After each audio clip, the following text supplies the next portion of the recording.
जो कहानी है जेन और पोल नाम के दो लोगों की, जो प्लेन क्रैश के बाद बर्फीले पहाड़ों में फंस जाती है। कहानी की शुरुआत होती है और हम जेन नाम की एक लड़की को देखते हैं। जेन एक लाइफ हाउस में रहती है जो कई तरह की मानसिक बीमारियों से पीड़ित लोगों का घर है। यहाँ सबका इलाज होता है। जेन को पोस्ट ट्रॉमेटिक स्ट्रेस डिसऑर्डर है, जिसकी वजह से उसने कई बार खुद को मारने की कोशिश भी की है। दरअसल जब वो छोटी थी तब उसके फादर ने सुसाइड कर लिया था और तब से वो इस बीमारी से जूझ रही है और अब वो भी मरना चाहती है। उसने ये तय किया है कि आने वाले क्रिसमस के दिन वो सुसाइड कर लेगी, क्योंकि क्रिसमस के दिन ही उसके डैड ने सुसाइड किया था। जेन यहाँ काफ़ी टाइम से रह रही थी, इसीलिए वो इस जगह से वाकिफ थी। उसे मेडिकल स्टोर के पासवर्ड के बारे में भी पता था। एक रात वो मेडिकल स्टोर से बहुत सारी स्लीपिंग पिल्स ले लेती है और अगले दिन क्रिसमस था, तो वो क्रिसमस पर अपने घर जा रही थी और उसने प्लेन में सुसाइड करने का फैसला किया था। एयरपोर्ट पर जेन की मुलाकात एक लड़की से होती है जो बहुत ही खुश लग रही थी, क्योंकि आज उसकी शादी होने वाली थी। कुछ देर बाद जेन की मुलाकात पॉल नाम के एक आदमी से होती है, जो कि वो भी अपनी फ्लाइट का वेट कर रहा था। दोनों की फ्लाइट्स में अभी थोड़ा टाइम बाकी था, इसीलिए दोनों बैठकर काफ़ी बातें करते हैं और दोनों में एक अच्छी बॉन्डिंग हो जाती है। तभी जेन को डॉक्टर का कॉल आता है, जो वो पिक नहीं करती। दरअसल वो अपने डॉक्टर को बिना बताए वहाँ से चली गई थी, इसीलिए डॉक्टर उसे वापस आने को बोल रहा था। पर जेन कहती है कि मैं क्रिसमस पर जा रही हूँ और मैं प्लेन में बैठ चुकी हूँ। वो जाके अपनी फ्लाइट में बैठती है, तभी वहाँ पॉल आता है और इत्तेफाक से उसकी सीट भी जेन के पास वाली थी। दोनों अपनी सीट पर बैठ जाते हैं और सफ़र शुरू होता है। थोड़ी देर बाद पॉल को नींद आने लगती है, इसीलिए वो सो जाता है और जेन एक लेटर लिखती है जिसमें उसने लिखा था कि पॉल, जब तुम जागोगे तब बहुत कुछ बदल गया होगा, पर मैं चाहती हूँ कि तुम अपनी ज़िंदगी अच्छे से जियो। ये लिखकर वो उस लेटर को पॉल की जैकेट में रख देती है और फिर वॉशरूम में चली जाती है, जहाँ वो सुसाइड करने की कोशिश करती है। लेकिन तभी एयर होस्टेस दरवाज़ा नॉक करती है और जेन को बताती है कि वो जल्दी से बाहर आए और सीट पर बैठकर सीट बेल्ट बांध ले। दूसरी तरफ पॉल की भी नींद खुल जाती है। जब वो देखता है तो जेन वहाँ नहीं थी। वो बहुत परेशान हो रहा था, क्योंकि ये प्लेन क्रैश हो रहा था। सब लोग प्लेन में चिल्ला रहे थे, क्योंकि उन्हें समझ आ गया था कि ये प्लेन क्रैश होने वाला है और उनकी मौत पक्की है। जेन अभी भी वॉशरूम में थी। वो जानती थी कि ये प्लेन क्रैश हो रहा है, लेकिन फिर भी वो अपनी सीट पर नहीं आती और वॉशरूम में ही रहती है। कुछ ही देर में वो प्लेन क्रैश हो जाता है।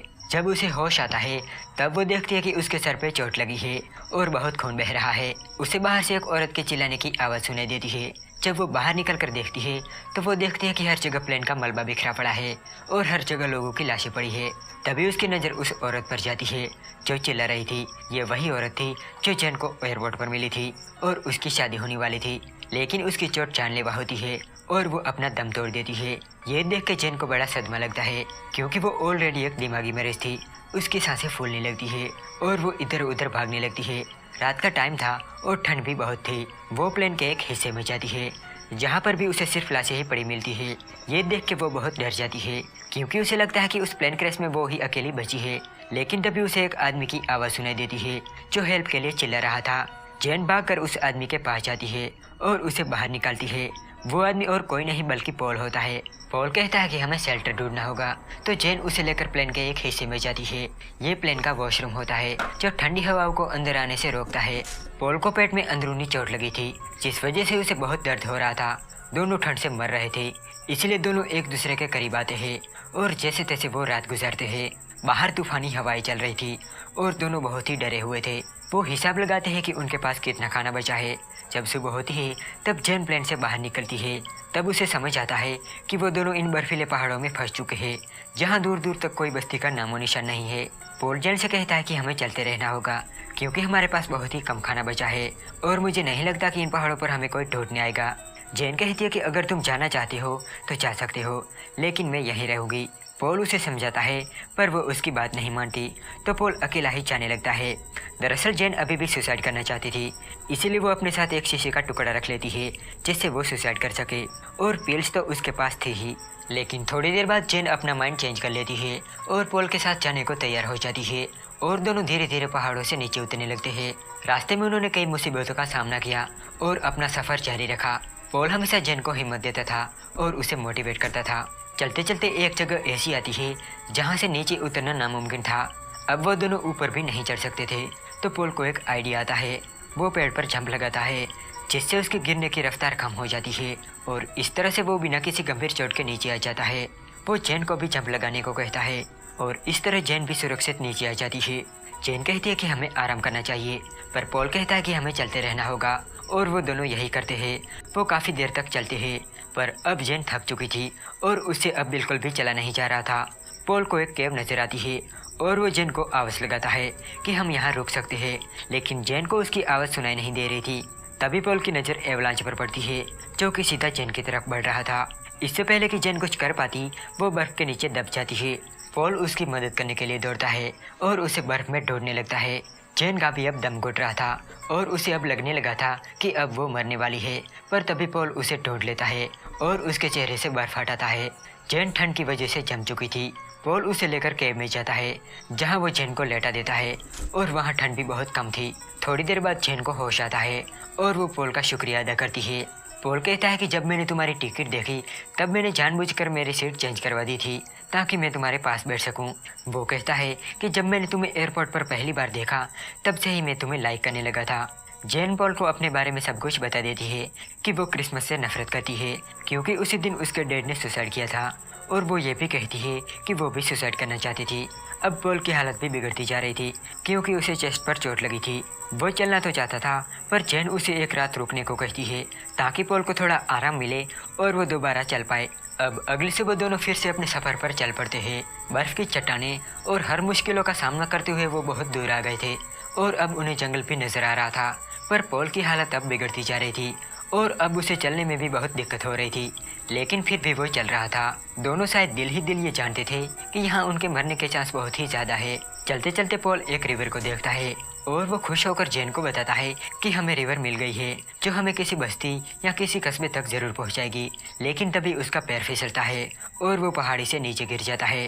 जेन भागकर उसके पास जाती है और वो देखती है कि वो दर्द से तड़प रहा है। उसका एक हाथ टूट गया था और बहुत खून बह रहा था। पॉल कहता है कि तुम यहाँ से चली जाओ और अपनी जान बचा लो, लेकिन जेन उसकी बात नहीं मानती। वो कहती है कि वो उसके साथ ही रहेगी। वो पॉल के हाथ की टूटी हुई हड्डी को सही करती है और उसे कुछ स्लीपिंग पिल्स देती है जिससे उसे दर्द में थोड़ा आराम मिले। फिर पॉल को लेकर निकल पड़ती है अपने सफ़र पर, और जहाँ रात होती है वहाँ वो पॉल के साथ ही सो जाती है। अगली सुबह वो पॉल को उठाती है और फिर से चलने लगती है, लेकिन पॉल अब गिव अप कर चुका था और उसे खून की उल्टियाँ हो रही थी।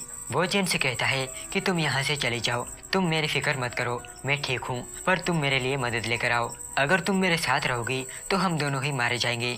जेन कहती है कि ठीक है। वो पॉल को एक जगह पे सुला देती है और जाने से पहले पॉल से कहती है कि वो उससे प्यार करती है। वो उसे किस भी करती है और कहती है कि मेरा इंतज़ार करना, मैं जल्दी ही वापस आऊँगी। ये कहकर वो वहाँ से चली जाती है, पर अब उसे जंगल से होकर जाना था और वो अकेली थी। तभी उसे कुछ आवाज़ सुनाई देती है। जब वो पीछे मुड़कर देखती है तो वो एक भेड़िया था, और देखते ही देखते वो भेड़िया जेन पर अटैक कर देता है और उसके हाथ पर काट लेता है। तभी जेन के जैकेट में से वो शीशे का टुकड़ा गिरता है जो उसने अपने पास रखा हुआ था। वो उस शीशे के टुकड़े से भेड़िए पर वार करती है और उसे मार देती है, पर उसे भी बहुत चोटें आई थी।